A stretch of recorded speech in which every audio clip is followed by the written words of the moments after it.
Você recebeu esse misterioso alerta da Defesa Civil de madrugada? Uma galera no país inteiro recebeu uma mensagem dizendo apenas misantropia por volta de 1h30 da manhã. E o alerta sonoro caracteristicamente assustador foi disparado em vários celulares que estavam no modo não perturbe também. Então eu mandei uma mensagem para o Cadu da Quimera X para saber se ele tinha alguma informação de inteligência que pudesse nos dar alguma pista sobre o que tinha acontecido.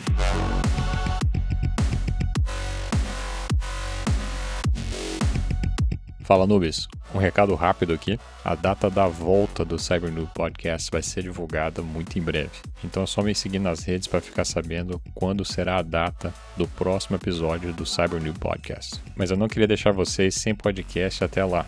Então estou lançando esse episódio extra do Cyber Noob Podcast sobre essa invasão que aconteceu durante essa semana. Bora pro conteúdo principal então.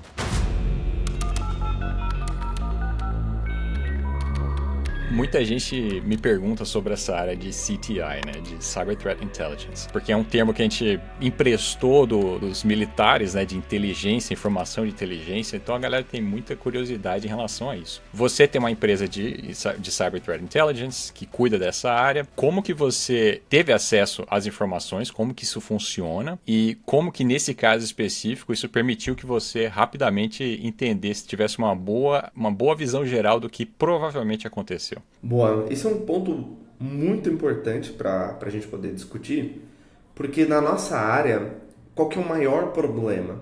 É a gente saber o que está acontecendo de forma rápida. E as informações, elas existem, e elas estão por aí, né? O trabalho de um analista de CTI é correlacionar essas informações. Então, existe a primeira etapa, que é a coleta. Então, essa coleta ela pode acontecer de inúmeras fontes. Então eu vou coletar mensagens de um Twitter, de um X, mensagens de um Instagram, de um Facebook, de um LinkedIn, de um Reddit. Eu vou coletar mensagens enviadas em grupos de WhatsApp, Telegram, Discord. Então, muito parecido com a inteligência militar nesse sentido, que o objetivo é você entender como um ator criminoso está operando, na inteligência cibernética é a mesma coisa. Pensa num caso que eu tenho um cliente, e esse cliente ele é do sistema financeiro, né? Ele é um banco. O que é um problema para esse cliente? Então, antes de trazer qualquer informação para esse cliente, ou qualquer inteligência que possa ser relevante para ele, eu preciso, primeiro de tudo, entender o que é um problema para ele. A gente chama isso de modelagem de ameaça. Então, visa a gente sentar com o cliente e entender o que é um risco para ele. Cara, um risco para mim é alguém acessar os meus sistemas e acessar a conta dos meus clientes do meu banco. É alguém roubar valores financeiros, vazamento de dados. Então, geralmente a gente senta com o cliente e faz esse assessment para entender o que é um risco e o que é um problema para aquele cliente. E a gente vai fazer um trabalho de mapeamento de ameaças. Então, olhando para o cenário nacional, quais são os grupos que fazem ataque, grupos hackers, que fazem ataques ao sistema financeiro, a instituições financeiras. Então hoje tem vários desses grupos. Então tem vários grupos catalogados, inclusive pela CrowdStrike, pela Mandiant e várias empresas de inteligência ao redor do mundo. Então tem um que é muito conhecido, chamado de Plum Spider, que faz ataques utilizando engenharia social. Então o modus operandi desse grupo é o quê? Eu vou ligar para a empresa e vou me passar pelo suporte de TI. Então eu vou ligar para a pessoa lá do financeiro, falar: oi, eu sou aqui o Robson da TI e eu preciso acessar seu computador remotamente. E aí eles utilizam dessa estratégia de engenharia social por ligação, que a gente chama de phishing, para conseguir um acesso remoto ao computador daquela pessoa e fazer um ataque. Então isso está catalogado, por exemplo, pela CrowdStrike, que trouxe essa nomenclatura para esse grupo que faz esse modus operandi. Da mesma forma que a gente tem diversos outros grupos, como o Shadow Ledger, o Nexus Broker, que são grupos específicos que fazem ataques específicos. Só que como que a gente sabe quando é um grupo e quando é um outro grupo? Baseado no modus operandi. Então, um determinado grupo, ele vai utilizar determinadas ferramentas. No caso, por exemplo, desse que eu citei primeiro, é muito comum que eles utilizem softwares de acesso remoto legítimos. Então, vou instalar um TeamViewer para eu conseguir remotamente controlar o computador da vítima. E isso evita com que o antivírus bloqueie o acesso dele. Então, ele utiliza softwares de RMM, de acesso remoto, gestão remota, como TeamViewer, Anydesk, Splashtop, que são vários desses softwares utilizados para controle remoto dos computadores. Então, quando a gente combina a estratégia de engenharia social por telefone, mais um software de controle remoto, um RMM, mais um objetivo específico e toda uma infraestrutura utilizada pelo grupo, a gente pode correlacionar incidentes com o mesmo grupo de ataque. Então, uma estratégia que a gente adota que facilita para a gente catalogar incidentes de segurança e gerar inteligência para o meu cliente. Então, quando eu analiso os grupos que fazem ataque ao sistema financeiro, por exemplo, eu passo para o meu cliente um relatório de inteligência detalhando todos esses modus operandi. Então, olha, esse grupo faz isso, dessa forma, o acesso é desse jeito, faz isso, dessa forma. E isso, do lado do meu cliente, ele consegue criar e desenhar estratégias para evitar com que ele seja comprometido por esses grupos. Então, o serviço de inteligência, ele vai ser muito variável de acordo com cada cliente. Então, eu tenho cliente do varejo, eu tenho cliente do setor financeiro, eu tenho cliente do setor de energia. Então, para um cliente meu que é do setor de energia, que ele tem as pás de energia eólica, de geração de energia, e ele tem uma hidrelétrica, a ameaça para ele é diferente do que uma ameaça para o setor financeiro. São um conjunto de estratégias que a gente adota para fornecer inteligência prévia para que um cliente meu não seja comprometido.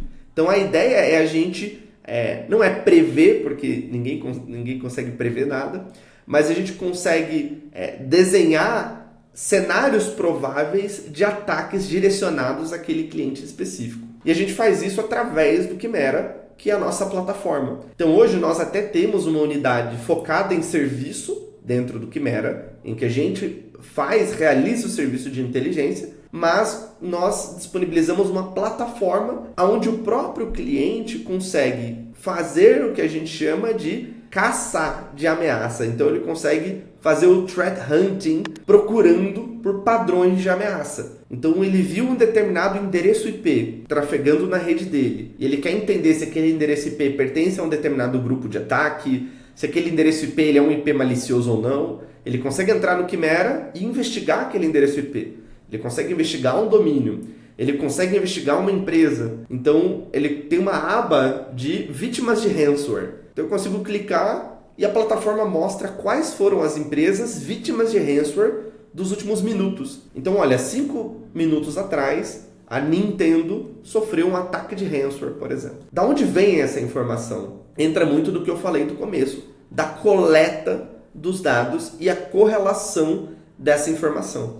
Então, a maioria dos grupos de ransomware, eles hospedam o que a gente chama de DLS, que é de Data Leak Site. Então, o DLS do grupo é onde ele publica as suas vítimas. Então, com uma estratégia de fazer uma extorsão dupla, então o grupo entra na rede, coloca o ransomware e cobra pelo resgate daqueles arquivos. Então, se você quiser recuperar esses arquivos, você tem que me pagar X valor para você ter acesso de volta aos arquivos da sua empresa. Uma estratégia já amplamente conhecida de ransomware, de sequestro. Para aumentar a efetividade desse tipo de ataque, muitos grupos adotam o que a gente chama de dupla extorsão. Então, o que ele faz? Ele entra no site dele e ele fala: pessoal, eu estou com os dados da Nintendo.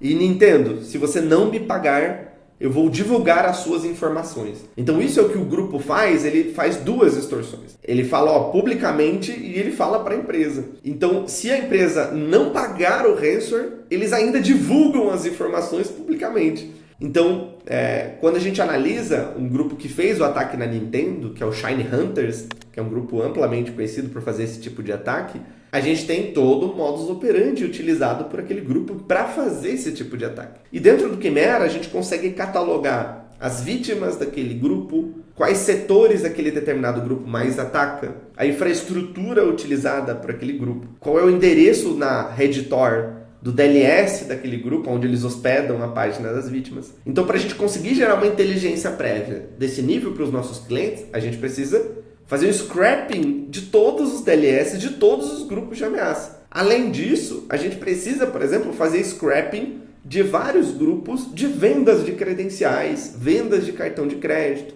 Então eu tenho um outro cliente do setor financeiro que ele é muito preocupado com cartões de crédito do banco sendo comercializados. Então toda vez que um cartão de crédito de um cliente do banco aparece à venda, a gente envia uma notificação para esse cliente e ele tem todo um tratamento para ou bloquear aquele cartão para que ele não seja utilizado, aquele cartão clonado para que ele não seja utilizado, ou ele aumenta o nível de risco daquele cartão ser utilizado em uma fraude. A atividade de inteligência cibernética, ela é determinada na maioria das vezes pela necessidade de cada cliente do lado de cá. E a grande missão que a gente tem dentro do Quimera é conseguir fazer essa ponte da melhor forma entre os dados e a necessidade de cada cliente.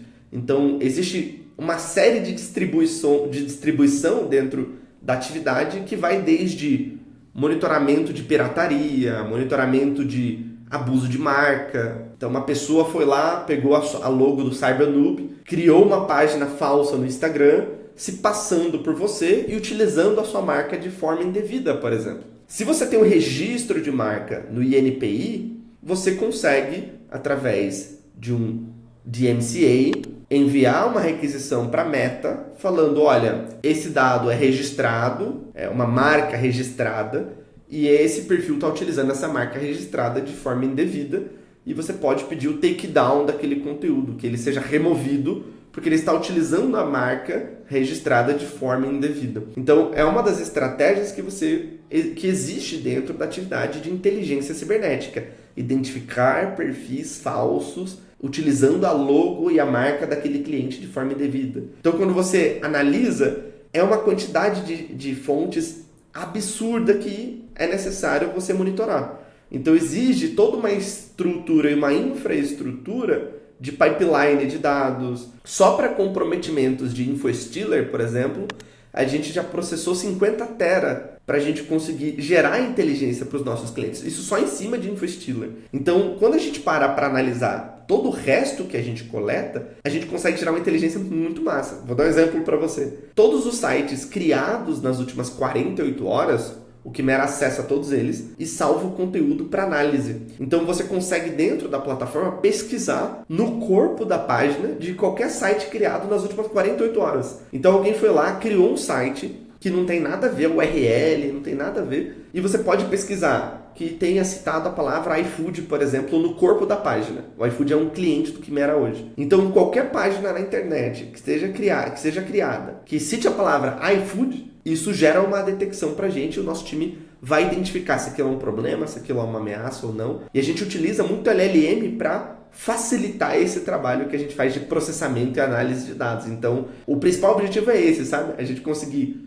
coletar, fazer parsing, gerar uma inteligência que de fato o cliente possa tomar uma ação em cima dela. Porque aqui no Brasil existe muito o que a gente brinca aqui até internamente, com o que a gente chama de threat fofoca, não é threat intelligence, é o threat fofoca. E o que é o threat fofoca? Olha, falaram o nome da sua marca lá no Telegram. Só que qual a ação que o cliente vai fazer em cima daquilo? Não existe essa ação. Então o que a gente busca entregar é de fato uma inteligência onde o cliente pode fazer alguma coisa com aquela informação. A gente tem um cliente hoje que trabalha com o setor governamental, então a gente consegue chegar para ele com nível de inteligência de falar, olha, nesse ataque específico do iPad, a credencial utilizada muito provavelmente veio deste computador que foi infectado por este InfoStealer por causa dessa coisa aqui que essa pessoa instalou no computador, e a gente pode até detalhar um pouco mais sobre esse caso. Então a gente consegue entregar um nível de inteligência muito legal. Então a gente compartilhou um relatório de inteligência com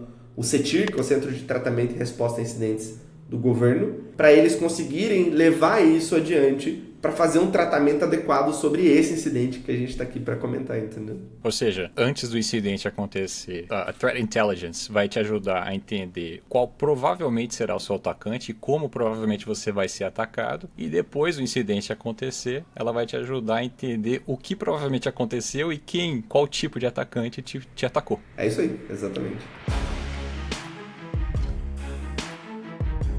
Vamos à pergunta que não quer calar, que é: o que é misantropia?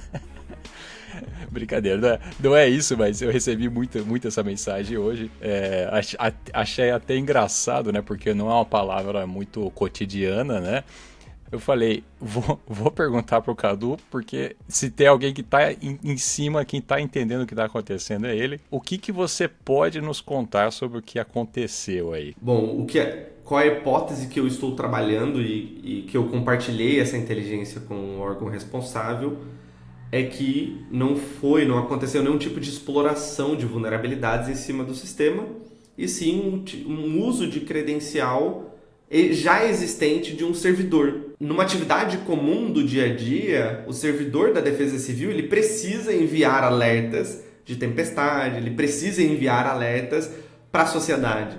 E para isso ele utiliza um login e uma senha para acessar esse sistema e cadastrar esses alertas de tempestade e tudo mais. A hipótese que eu estou trabalhando é que um desses computadores foi comprometido por um infostealer, que é um vírus capaz de roubar as senhas presentes naquele computador. Então, até comentando sobre como ele faz isso, é muito comum as pessoas salvarem o usuário e senha no Google Chrome, no Firefox. Elas salvam no browser a senha dos serviços que ela utiliza. Isso é inclusive até vendido por alguns fabricantes de browser como sendo algo seguro para se fazer. Só que quando você salva um usuário e senha no navegador, essa senha fica salva no seu computador. Ela não está salva na nuvem daquele provedor. Então, como essa senha está salva no seu computador, um vírus com um privilégio administrativo sobre o seu computador, ele consegue ler essa senha que está salva. Então, o vírus do tipo infostealer, ele pega todas as senhas que você tem salvo no seu navegador e ele envia isso para um servidor remoto,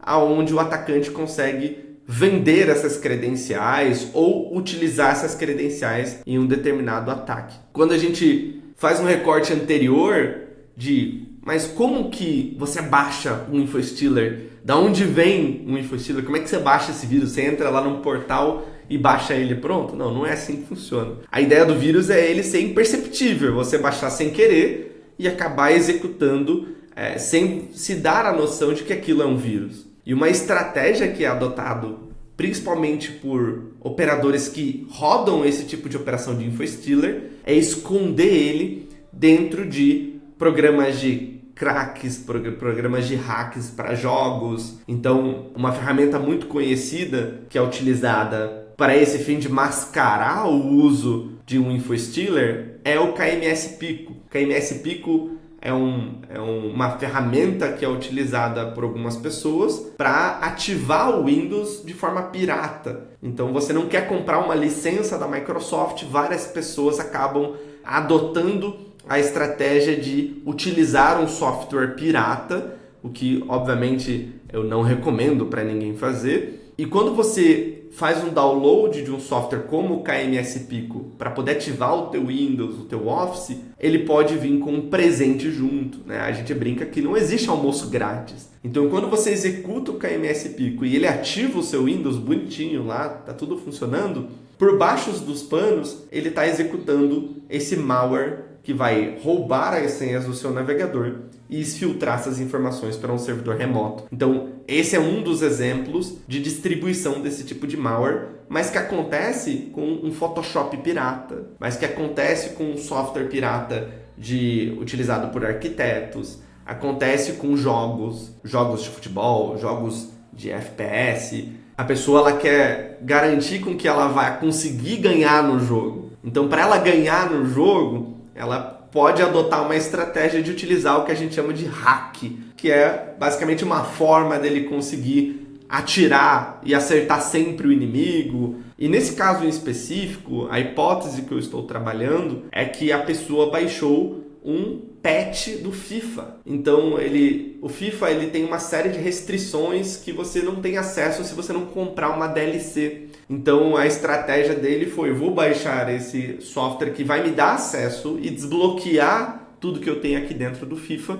Porém, esse patch que ele fez download veio junto com o infostealer e pegou todas as senhas que estava salvo no computador dele, inclusive o login e senha de acesso ao sistema de envio de alertas. Então, essa é a hipótese que eu estou trabalhando no momento e que eu acabei reportando. Então, olha o nível de criticidade que a gente tem de um uso de um computador pessoal para uma atividade que está relacionada à infraestrutura crítica do país, para ele no final de semana baixar um jogo, para ele se divertir, mas ele também está utilizando o mesmo computador em que ele joga o FIFA, que ele baixa o crack, baixa o patch do jogo, para ele conseguir trabalhar durante a semana. Então isso é um risco, isso não é algo exclusivo desse caso, isso acontece em muitas empresas. Então é um caso que a gente acompanha aqui diariamente no Quimera, casos em que, vou dar um outro exemplo, em que um desenvolvedor, durante a semana, ele trabalha nos projetos da empresa, desenvolvendo os sistemas da empresa e tem acesso a sistemas críticos da empresa, com repositório de código, banco de dados, servidores da empresa. E no final de semana, aquele desenvolvedor utiliza o mesmo computador para jogar ou empresta o computador para o filho jogar no final de semana.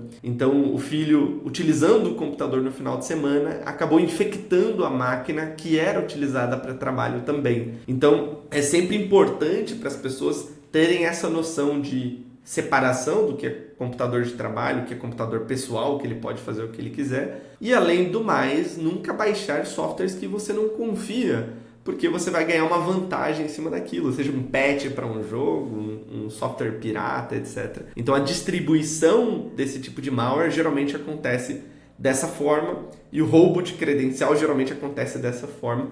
E isso pode levar acesso interno de uma empresa, acesso a um sistema crítico. E a gente viu nesse caso do iPad, na prática, o impacto desse tipo de credencial comprometida por InfoStealer, né?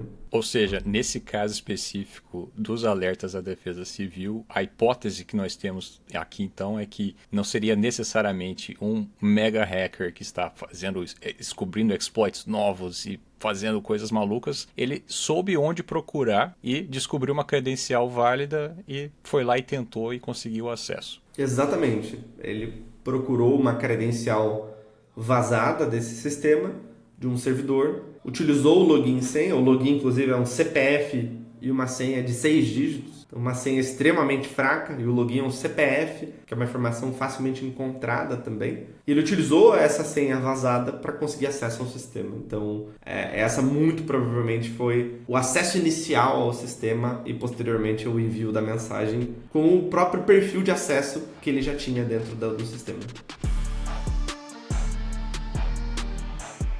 E você citou uma coisa que quando a gente estava conversando aqui antes da gravação, que eu achei muito interessante, que é o mercado por trás desses InfoStealers, né? Porque essa informação não caiu na internet por acaso, alguém capturou e vendeu ou passou. Como é que funciona mais ou menos isso? Esses operadores, esses grupos que operam InfoStealers, eles têm um objetivo central que geralmente gira em torno de criptomoedas. Então eles não fazem isso só para roubar credenciais, só para roubar credenciais de navegadores. Eles fazem isso para roubar, por exemplo, chave privada de extensões que a pessoa tem instalada no navegador. Então é muito comum as pessoas terem extensões instaladas que fazem gestão de criptomoedas, como MetaMask, é uma bem conhecida. A chave privada de acesso à carteira da MetaMask, ela também fica gravada no computador. Então esse InfoStealer ele vai lá, pega essa chave privada e também filtra. Então, geralmente existe um tempo de delay entre o comprometimento do computador, que a gente está trabalhando aqui na hipótese de ter acontecido em março desse ano. Então, o comprometimento do computador aconteceu em março desse ano. E a credencial ela foi disponibilizada à venda nos marketplaces há um mês atrás. Foi mais ou menos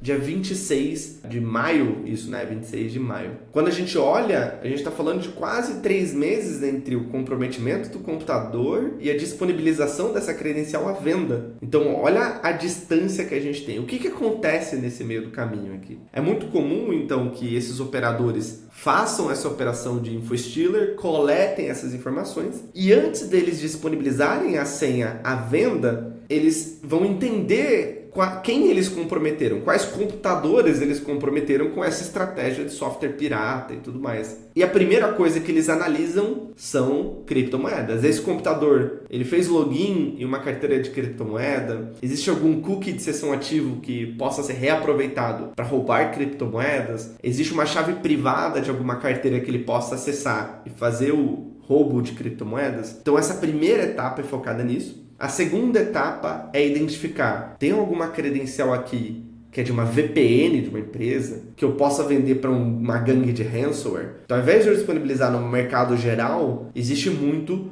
essa venda para parceiros primeiro. Ao invés dele vender um login senha direto no marketplace, ele primeiro entende e fala, cara, eu estou com login senha de acesso a uma empresa gigantesca. É um login senha de uma VPN. Então esse ator vai testar aquela credencial e fala, cara, tá funcionando a credencial. Esse passo além, ele oferece essa credencial para grupos de ransomware fazer as suas operações. Então ele vira um fornecedor para grupos de ransomware utilizar aquela credencial para comprometer empresas. Depois que passa essas etapas de venda de credencial, aí sim ele disponibiliza no mercado geral. E aí qualquer pessoa pode entrar no marketplace e comprar. E existem vários marketplaces de venda de credencial. Um dos mais conhecidos é o Russian Market, e onde você pode acessar e comprar uma credencial de uma empresa por $10, por exemplo. Existem várias etapas da comercialização de uma credencial, e isso acontece em inúmeros locais, tá? Desde um Russian Market, tem portais e fóruns de Deep Dark Web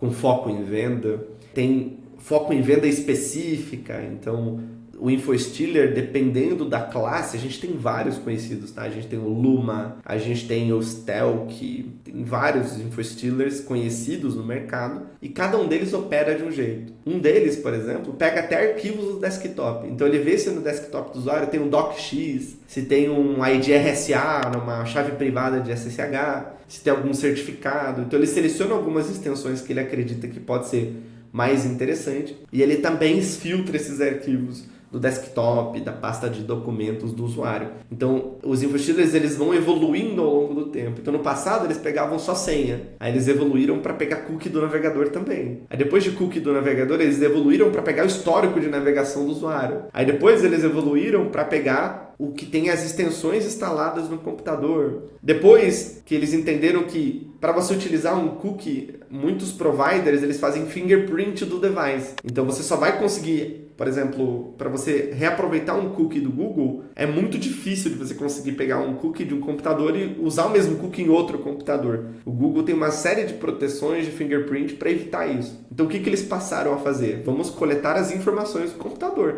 Quanto de CPU ele tem, quanto de RAM, qual GPU ele está utilizando, qual que é a hardware ID. Eles utilizam uma estrutura para fazer spoofing dessas informações para conseguir burlar esse processo de fingerprint. Então eles foram evoluindo para, além de pegar a informação do computador, agora vamos pegar documento. Vamos ver se tem arquivos de VPN, se tem um ponto of VPN, que é um arquivo de VPN para OpenVPN, um arquivo de configuração de WireGuard, e vou filtrar essas informações. Então, evolução do InfoStealer é muito grande. A gente até, num site nosso aqui do Quimera, se você entrar em tools.quimerax.com e scrollar a página até o final, lá embaixo a gente mostra uma evolução da quantidade de credenciais comprometidas ao longo do tempo. A gente colocou um gráfico, se eu não me engano, de 10 anos para trás. Então, de 2016 até 2026, você consegue ver muito essa evolução e os picos de credenciais sendo disponibilizadas à venda por esses InfoStealers. Então, essa senha provavelmente passou por vários locais antes dela ser disponibilizada à venda, e tem muitos portais que disponibilizam até de graça. Eles entendem, essa credencial não é nada,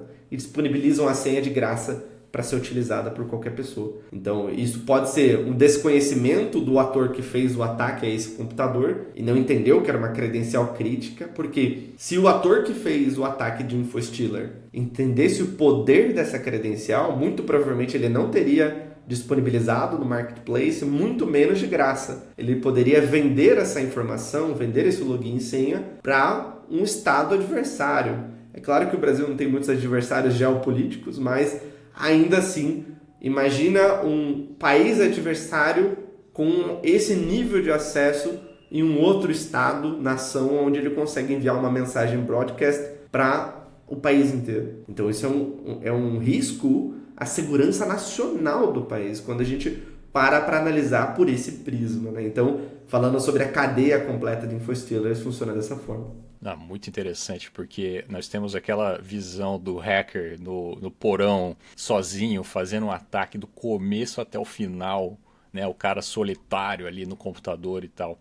E isso foi evoluindo com o tempo e hoje em dia nós temos algo que nós podemos certamente chamar de organizações, empresas de cybercrimes, né? Que tem vários departamentos, inclusive, como você citou, de compra e venda de credenciais e segredos. Eles atuam em conjunto, às vezes também, vendem um para o outro, né? As próprias informações vazam de graça, como você falou, às vezes, né? É claro que o hacker solitário ainda existe, faz parte da nossa cultura pop, do nosso imaginário coletivo, mas cada vez mais a coisa está ficando mais profissional, né? No mercado de cybercrime. Eu imagino que você deve estar mega ocupado hoje com tudo isso acontecendo. Agradeço muito você ter fornecido seu tempo para a gente poder entender aqui no calor do momento o que está acontecendo, como funciona essa parte de CTI ao vivo. Muito obrigado pelo convite aí. Para mim é um prazer aí. Eu assisto todos os seus vídeos, acho muito legal. E sempre tem muitas histórias que eu nunca nem ouvi falar e tem algumas histórias assim que é emblemáticas, né? Acho que uma das mais legais é aquele que a pessoa ligava a TV, ou era um rádio, eu não lembro. Nossa. Isso destabilizava a energia da cidade inteira. Então, são casos legais, assim, que quando a gente traz isso para o nosso dia a dia tem tudo a ver, né? E desde ataques de rádio, né? Igual aquele caso que foi feito nos Estados Unidos para poder fazer aquela transmissão e tudo mais. Então, sim, sim. É muito massa. Então, o teu conteúdo é sensacional, eu sempre acompanho, é bom demais.